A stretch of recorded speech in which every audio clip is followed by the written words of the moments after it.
మీరు చూస్తున్నారు FIR news. తాజా వార్తలు, కీలక అప్డేట్స్ కోసం మా ఛానల్ను సబ్స్క్రైబ్ చేయండి.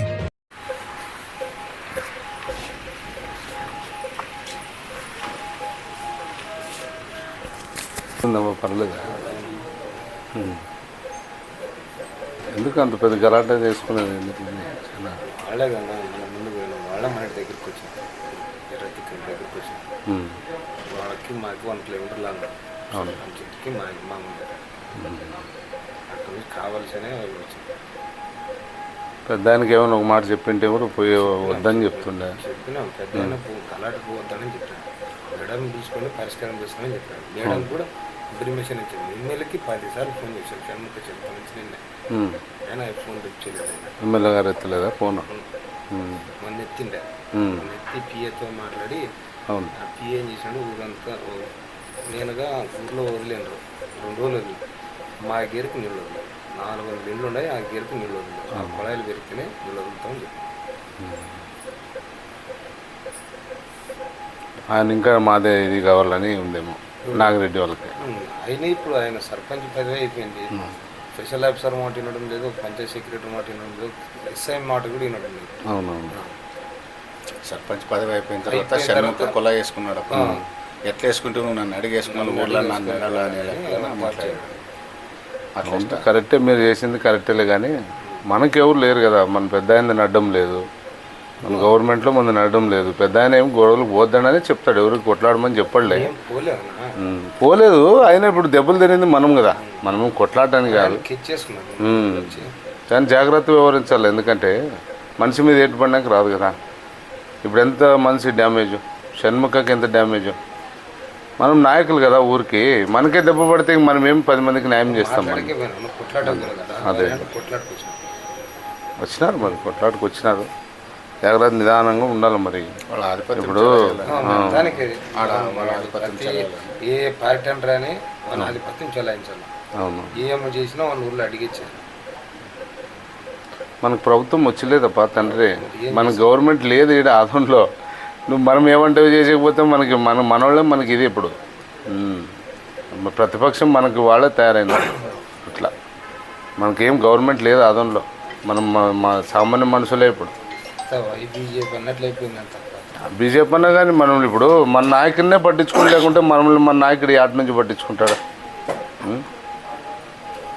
ఎమ్మెల్యే సార్కి చెప్పినావు, నా ఎమ్మెల్యే సార్కి చెప్తే పిఏకి 2 రోజులు ఆ ఊరికి 11 రోజులు నీళ్ళే ఉంటే వదలండి అంటే వదిలినారు. ఆ సొగుమూరికి వదిలినారు. 11, 12, 13 రోజు కూడా మా ఏరియాకి నీళ్ళు రాలేదు. స్వయంగా ఆ రోజు మేడం వచ్చి పంచాయత్ సెక్రటరీతో నుంచి చేసి ఆ లైన్ కింద ఉండే ఆ లైన్ పీక్కే వదులుతామని చెప్పినారు. మాదొకటే కాకుండా అన్నీ ఉంటే పీక్ అని చెప్పినారు. ఆయన madam, SI madam Panchayat secretary రాక ముందరే గొడవకు వచ్చినారు. ఎట్లయినా వచ్చి నేను వదులుకొని పోతాను. బాగుంది కదా, బాగుంది. మిత్రులకు నమస్కారం. నిన్న జరిగినటువంటి కుప్పగల్లులో జరిగినటువంటి టీడీపీ కార్యకర్తలు, టీడీపీ నాయకులపై జరిగిన దాడికి మేము ఆ మధు హాస్పిటల్కి పరామర్శించడానికి వచ్చాను. చూస్తే పేషెంట్లను చూస్తే చాలా ఘోరంగా వాళ్ళని కొట్టినట్లు కనిపిస్తుంది. టీడీపీ నాయకులు ఒకరేమో కర్నూలుకి వెళ్ళారు, కర్నూలు తీసుకెళ్ళారు, రెఫర్ చేశారు. ఇద్దరిని ప్రభుత్వ ఆసుపత్రిలో, ఒకరిని మధు హాస్పిటల్ ప్రైవేట్ హాస్పిటల్లో అడ్మిట్ చేశారు. దీనికి అందరికీ కారణం ఓ మంచినీటి కొళాయని అందరు చెప్తున్నారు. కానీ నేను నిజాలే చెప్పాలనుకుంటున్నా. నేను మా కుటుంబం అయినా ఏదైనా మేము కొట్లాడుకుంటే కూడా ఒకటిగా ఉండాలని కోరుకునే వ్యక్తిని నేను. దీనికంత కారణం కూడా మా కూటమి పెద్దలే అని నేను చెప్తూ ఉన్నా. ఈరోజు మా కూటమి పెద్దలు, ఆదోని నియోజకవర్గాన్ని ఏలే పెద్దలు, మీరు ఫస్ట్ సఖ్యతగా ఉండండి.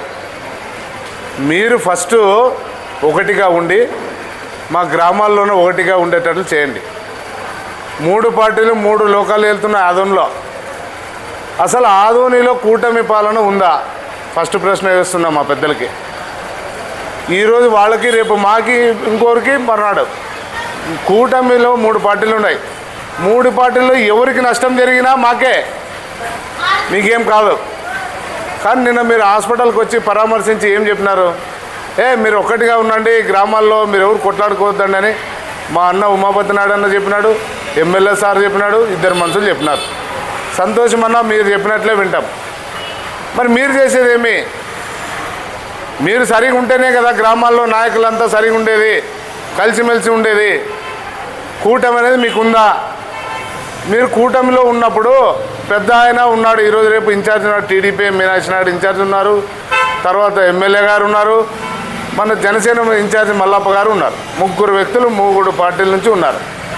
ప్రతి గ్రామంలో ప్రతి వార్డులో 3 పార్టీల నాయకులు ఉంటారు. మీరు చెబితే యా నాయకుడన్నా మిమ్మల్ని కాదనే వాళ్ళు యాదవ్ నియోజకవర్గంలో ఉన్నారా? ఘర్షణలు జరుగుతున్నాయంటే దాని అర్థం ఏమి? ఎక్కడ లోపం ఉంది? అది ఇంకా 4-5 గ్రామాల్లో ఫ్యాక్షన్ ఏర్పడే ప్రమాదం ఉంది. నాకు తెలిసిన సమాచారం, నాకు తెలిసిన సంకేతాలు నాకు తెలుసు. ఒక రిపోర్టర్గా నేను అన్ని గ్రామాల్లో తిరిగినాను, అన్నీ నాకు తెలుసు. మన గ్రామం, మన నియోజకవర్గంలో మీరు ఏం చేస్తున్నారు? ముగ్గురు 3 లోకాలు వెళ్తున్నారు. ఒకరిలో ఒకరికి మీకు సఖ్యత లేకుండా గ్రామాల్లో మీరు సఖ్యతగా ఉండాలి, మీరు కలిసి ఉండాలంటే ఎట్లా ఉంటారు కార్యకర్తలు? ఎవరి పార్టీ వాళ్ళదే, ఎవరి పాలన వాళ్ళదే. మెజార్టీగా మన రాష్ట్రంలో ఉండేది తెలుగుదేశం పార్టీ. పెద్ద కుటుంబం ఉన్నప్పుడు ఉంటుంది. ప్రతి గ్రామంలో క్యాడర్ ఉంది, ప్రతి గ్రామంలో నాయకులు ఉన్నారు. కొత్తగా ఇప్పుడు బీజేపీ వాళ్ళు వచ్చారు, వైసీపీ నుంచి బీజేపీలోకి జాయిన్ అయినారు. జాయిన్ అయినప్పుడు మీరు వాళ్ళని కట్టడి చేయాల్సింది ఎవరు? టీడీపీ వాళ్ళు వచ్చి కట్టడి చేస్తారా? బీజేపీ వాళ్ళు కట్టడి చేస్తారా? ఎమ్మెల్యే గారు కట్టడి చేయాలా? మీరు కట్టడి చేయకుండా టీడీపీ వాళ్ళనే ఇది మాట్లాడతారు. కొళాయికి వచ్చినారు, గుంతకు వచ్చినారు, కాదు ఏ దానికి వచ్చినా కూటమి అనేది ఒక పెద్ద కుటుంబం. అది చంద్రబాబు సారు, లోకేష్ సారు చెప్పేది రోజు అదే. మేము 20 ఏళ్ళు కలిసి జీవించాల్సి వస్తుందని చెప్తున్నారు. 20 ఏళ్ళు కలిసి జీవించేటప్పుడు ఇవన్నీ మీరు ఏం చేస్తున్నారు? ఆదంలో ఆడేమో కలిసి జీవించాలంటున్నారు, ఈడేమో విభజించి పాలిస్తున్నారు. మీరు ఆదంలో మీరు ఎవరు సఖ్యతగా ఉన్నారు? 3లో ఒకవేళ చెప్దాం, మీనాక్షి నాయుడు సార్ సంగతే చెప్దాం. ఆయన 50 ఏళ్ళ ఎక్స్పీరియన్స్, ఇంటికి పెద్ద కొడుకు, కుటుంబంలో ఒక పెద్ద కొడుకు, కూటమి ప్రభుత్వానికి కుటుంబంలో పెద్ద కొడుకు, 2వ కొడుకు ఎమ్మెల్యే గారు, 3వ కొడుకు మన మల్లప్ప గారు. మీరు 3 సరిగా ఉంటేనే కదా నియోజకవర్గంలో కూటమిలో ఉండే కార్యకర్తలు, నాయకులందరూ బాగుండేది. మీరే సరిగా లేరు. మీరేమో సఖ్యతగా ఉండొద్దండి, మమ్మల్ని సఖ్యతగా ఉండమనండి. ఎట్లుంటారు నాయకులు, కార్యకర్తలు? గ్రామాల్లో గుంపులు ఉంటాయి, గ్రూపులు ఉంటాయి, రాజకీయ పార్టీలు ఉంటాయి. అన్నీ కలుపుకొని పనిచేయాలంటే అంత ఈజీ ఆశామాష కాదు. మీరు 3 చెప్తే ఎవరన్నా కాదనేవాళ్ళు ఆదోని నియోజకవర్గంలో ఉన్నారా? ఏమి లేదండి. దీనికంతా ఇగో అడ్డం వస్తుంది వాళ్ళకి, పెద్ద మనుషులకి. మీనాక్షి నాయుడు సార్ దగ్గర పోయి కూర్చోవడానికి ఎమ్మెల్యే గారికి నామోసి, ఇంకా మల్లప్ప గారు వాళ్ళిద్దరికీ చెప్పలేక, ఆయన చాలా స్మూత్, చాలా మంచి వ్యక్తి మల్లప్ప గారు. ఆయన ఎవరికి చెప్పలేడు, చిన్నోడు అయిపోయినాడు వయసులో, వాళ్ళు పెద్దోళ్ళు అయిపోయినారు.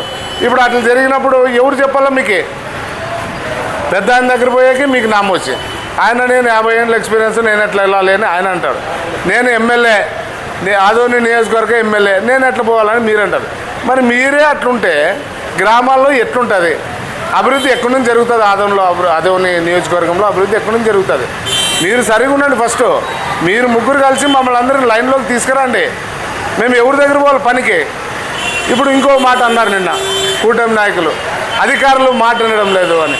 అధికారులు ఎవరు మాట వినాలా? ఆదోనిలో టీడీపీ ఇన్ఛార్జ్ మాట వినాలా, ఎమ్మెల్యే గారి మాట వినాలా, ఇంకొక భాగమైన మన జనసేన మాట వినాలా? ఎవరు మాట వినాలా? అధికారులందరూ. అధికారులే తలలు పట్టుకుంటున్నారు. జిల్లా అధికారులకి ఆదోని నియోజకవర్గంలో మేము పనిచేసే చేత కాదని ట్రాన్స్ఫర్లు పెట్టుకుంటున్నారు. ఇంతవరకు మనకి ఇన్ఛార్జ్ డిఎస్పీ లేడు, రెగ్యులర్ డిఎస్పీ లేడు, రెగ్యులర్ మాట వినడం లేదు అని. అధికారులు ఎవరు మాట వినాలా? ఆదోనిలో టీడీపీ ఇన్ఛార్జ్ మాట వినాలా, ఎమ్మెల్యే గారి మాట వినాలా, ఇంకొక భాగమైన మన జనసేన మాట వినాలా? ఎవరు మాట వినాలా? అధికారులందరూ. అధికారులే తలలు పట్టుకుంటున్నారు. జిల్లా అధికారులకి ఆదోని నియోజకవర్గంలో మేము పనిచేసే చేత కాదని ట్రాన్స్ఫర్లు పెట్టుకుంటున్నారు. ఇంతవరకు మనకి ఇన్ఛార్జ్ డిఎస్పీ లేడు, రెగ్యులర్ డిఎస్పీ లేడు, రెగ్యులర్ ఆర్డీఓ లేడు, ఎవరు లేరు మనకి ఆదోనిలో. అట్లాంటప్పుడు మీరు ఏం చేస్తున్నారు? ఆదోనిలో మీరు కొట్లానికే సరిపోయింది. కబ్జాలు దాని మీద ధ్యాస తీసి కార్యకర్తలంతా నలిగిపోతున్నారు 3 పార్టీల్లో. ఒక 2 గ్రామాల్లో పంచాయతీ బిల్డింగ్లు వచ్చినాయి. అది ఎక్కడ కట్టాలో ఆ పార్టీ నాయకుడు వద్దంటాడు, ఈ పార్టీ నాయకుడు కట్టాలంటాడు. ఎవరు వద్దంటారు, ఎవరు కట్టాలంటారు అర్థం కావడం లేదు ఎవరికి. అధికారులు కూడా అందరు బేజారు పడుతున్నారు. ఆదోని నియోజకవర్గంలో మన జిల్లా ఇన్ఛార్జు మంత్రి గారు నిమ్మల రామానాయుడు గారు చొరవ తీసుకుంటారా తీసుకోరా ఆదోని పైన? ఏంటిది ఆదోనిలో పరిస్థితి? మమ్మల్ని ఏమి ఉంటారా అనుకున్నారా? అందరూ చంపేస్తున్నారా మీరు? ఇంకా రెడీగా ఉంది. ప్రశాంతమైన ఆదోని నియోజకవర్గాన్ని ఫ్యాక్షన్ నియోజకవర్గంగా మారుస్తున్నారు ఈ కూటమి వాళ్ళు. కార్యకర్తలు నాయకులందరూ గమనించండి. అయ్యా బాబు, మనము సన్నకారు రైతులు, మనము చేసుకుందంటే కడుపు నిండుతుంది, లేకపోతే లేదు. మనకెందుకు ఇవన్నీ? పెద్ద పోట్లకు పోయి మనం ఉడికి ఇబ్బంది పడతాము. వీళ్ళందరూ ఏకమయ్యే వరకు మీరు ఏం వర్కులు చేసేకపోవద్దండి. వీళ్ళందరూ ఏకం కానీ ఫస్ట్ వీళ్ళు పైన మనకి ఎవరైతే పాలిస్తారో వాళ్ళందరూ ఏకమైన తర్వాత మనం అభివృద్ధి చేసేకపోదామండి. ఇప్పుడు ఎవరు షణ్ముఖ కుటుంబానికి ఎవరు హాస్పిటల్ బిల్లు చూస్తారు, ఇస్తారు, అయిపోయింది. తల గాయమైంది, ఏమన్నా చనిపోతే భార్య పిల్లలకి ఎవరు దిక్కో? ఆదోనిలో చిన్న నీటి కొళాయి సమస్య అంటారు, అధికారులు నిందిస్తున్నారు. అధికారులు కాదయ్యా బాబు నిందించాల్సింది. ఫస్ట్ మీరు పెద్ద మనుషులు మమ్మల్ని లైన్లోకి పెట్టండి. యా ఊరు పార్టీ నాయకులు నా ఊరిని మీరు కట్టడి చేయండి. కట్టడి చేసి మీరు సమానంగా చూసేటట్లు చేయండి. మనకు ఆదోని నియోజకవర్గంలో రేషియో ఉందా? 3 పార్టీలకి రేషియో ఎక్కడుంది? దీనికి చొరవ తీసుకోవాల్సింది ఎవరో కాదు, మన మల్లప్ప గారే చొరవ తీసుకోవాలి. సౌమ్యుడు, కొద్ది పాజిబుల్ మనిషి, కొద్ది నిదానము, అన్ని రకాలుగా ఆలోచించే వ్యక్తి కాబట్టి మల్లప్ప గారు దయవుంచి మీకు కూడా నమస్కారం, చేతులెత్తి నమస్కారం చేస్తున్నాను. మీరు కనీసం స్పందించి పెద్ద మనుషులు 2 మాటలు అంటే ఇద్దరు వాళ్ళు కూర్చోబెట్టి గ్రామాల్లో అంతా సెట్ చేయండి. కొన్ని గ్రామాల్లో ఇప్పుడు ఒక 2 గ్రామాలు పంచాయతీ బిల్డింగ్లు వచ్చినాయి. 2 పార్టీ వాళ్ళు కొట్లాడుకుంటున్నారు. ఈడు కట్టాలని ఒకరు అంటారు, కట్టకూడదని ఒకరు అంటారు. అధికారులు ఎవరికి చెప్పాలి? అవన్నీ అధికారులు ఎవరి దగ్గర పోవాలి? పెద్ద ఆయన దగ్గర పోయి ఫోన్ చేపిస్తారు, ఎమ్మెల్యే గారి దగ్గర పోయి ఫోన్ చేపిస్తారు, మల్లప్ప గారి దగ్గర ఫోన్ ఎవరికి పని చేయాలి అధికారులు? మీరు ముగ్గురు ఒక మాట మీదకి వచ్చి మీరు సర్వేంగా ఉంటేనే కదా ఈడ కూటమి పాలన నడిచేది. అది వదిలేసి మీరు రాజకీయాలకు పోయి వాడేమో గుంత అడిగినాడు, వీడు కొల్ల అడిగినాడు అని మీరే స్పందిస్తే ఎట్లా? నేను ఎమ్మెల్యే గారు హాస్పిటల్కి వచ్చి చెప్పినారు ఏమని, మీరు కొట్లాడుకోకూడదు, జాగ్రత్తగా ఉండాలా, బాగుండాలా అని. మేము జాగ్రత్తగా ఉండాలంటే మీరు కలిసి ఉండాలి కదా పైన. మీరు కలిసి ఉండుకోకుండా మమ్మల్ని జాగ్రత్త ఉండమంటే ఎట్లుంటారు? మరి గ్రామాల్లో 40-50 ఏళ్ళు పార్టీల్లో ఉంటారు, అన్ని పార్టీల్లో. నేను ఈ పార్టీ ఆ పార్టీ అన్ను, 3 పార్టీలు మావే. 3 పార్టీలు మావైనప్పుడు మా పెద్దలు మీరు చెప్పాలా. కుటుంబ పెద్దలు ఉన్నట్లు మీరు కుటుంబంలోన మనం గొడవలు వచ్చినప్పుడు ఎవరు చెప్పాలా? కుటుంబ పెద్ద చెప్పాలా. మీరు చెప్పేది వదిలేసి ఆ కొళ ఇట్లా, ఈ గుంత ఇట్లా, అది కాదండి. మీరు ముగ్గురు కూర్చొని సెట్ చేసుకుంటారా లేదంటే కార్యకర్తలు నాశనం అయిపోతారు. ఆదోని నియోజకవర్గంలో నిమ్మల రామానాయుడు గారు కానీ మా జిల్లా అధ్యక్షురాలు కృష్ణమ్మక్క కానీ దీని మీద చొరవ తీసుకొని పెద్ద ఆయన ముఖ్యమంత్రి చంద్రబాబు సార్ దృష్టికి తీసుకుపోయి, లోకేష్ బాబు దృష్టికి తీసుకుపోయి దీని సమస్య పరిష్కరించాలా. లేకపోతే ఇది ఇంకా యాటికి దారి తీస్తుందో. ప్రశాంతమైన ఆదోని నియోజకవర్గానికి ఫ్యాక్షన్ నియోజకవర్గం అని కూటమి పాలనలో పేరు వేస్తారు ప్రతిపక్షం వాళ్ళు. జాగ్రత్తగా మీరు వ్యవహరించి జాగ్రత్తగా చేస్తారా చేయరా? చేయలేము. ఇట్లా అంటే ఇప్పటికే 2 ఏళ్ళు గడిచిపోయింది సంసారం. ఇంకెన్ని ఏళ్ళు ఉండాలి? ఇంకా 2 ఏళ్ళే గవర్నమెంట్ ఉండేది. 4 ఏళ్ళు అయినాక న్యూట్రల్ అయిపోతుంది గవర్నమెంట్ అంతా కూడా. దయచేసి మీరు ముగ్గురు కూర్చొని పెద్ద మనుషులు మా 3 పార్టీల కార్యకర్తలను అందరినీ సమన్వయం చేసుకొని మీరు కరెక్ట్గా చేస్తే ఈ నియోజకవర్గంలో గలాట్ లేకుండా జరుగుతుంది. ఇప్పుడు నానాపురం చాగిది కూడా రేపు మర్నాడు పడేటట్లుంది గలాట. ఆ ఊరిలో పార్టీలు పెద్ద తుమ్మలం పెద్ద ఇది పంచాయతీ, మేజర్ పంచాయతీ ఉన్నాయి.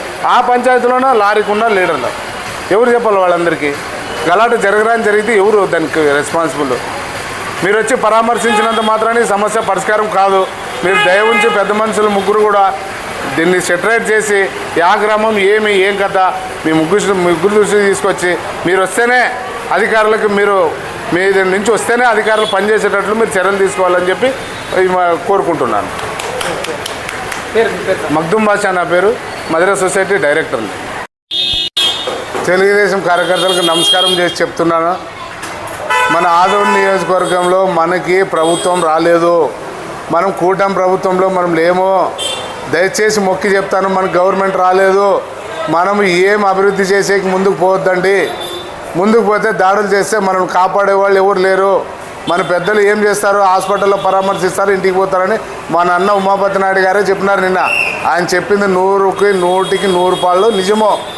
కాబట్టి దయ ఉంచి తెలుగుదేశం పార్టీ కార్యకర్తలు కానీ నాయకులు కానీ దయచేసి మొక్కి చెప్తున్నా, మనకి ఆదోనిలో ప్రభుత్వం రాలేదు. ముఖ్యమంత్రి చంద్రబాబు నాయుడు గారు, లోకేష్ బాబు గారు వాళ్ళిద్దరూ ఒక పక్కన పయనిస్తుంటే మన ఆదోని ఉల్టా పయనిస్తున్నది. ఇక్కడ వాళ్ళు తూర్పుకు పోతున్నారు, మనం పడమటికి పోతున్నాం. మన గురించి ఎవడు పట్టించుకునే వాళ్ళు పై స్థాయిలో ఎవరు లేరు. దయవచ్చి మొక్కి మొక్కి మొక్కి మరి మొక్కి చెప్తున్నా తెలుగుదేశం కార్యకర్తలకి, నాయకులకి అందరికీ కూడా దయవుంచి కొద్దిగా ఆలోచించండి. అభివృద్ధి చేసేకపోతే మన మీద దాడి జరిగితే మనల్ని పట్టించుకునే వాళ్ళు ఎవరు లేరు. మన పెద్ద ఆయనది ఏం నడడం లేదు, మన పెద్ద ఆయన మన ఇన్ఛార్జ్ గారిది ఏం నడడం లేదు. కాబట్టి దయవుంచి చూసి ఆలోచన చేసి ముందుకు ఎడగండి. భార్య పిల్లలు ఉన్నారు, అందరికీ భార్య పిల్లల్ని చూసుకొని బతకాలని కోరుకుంటున్నాను.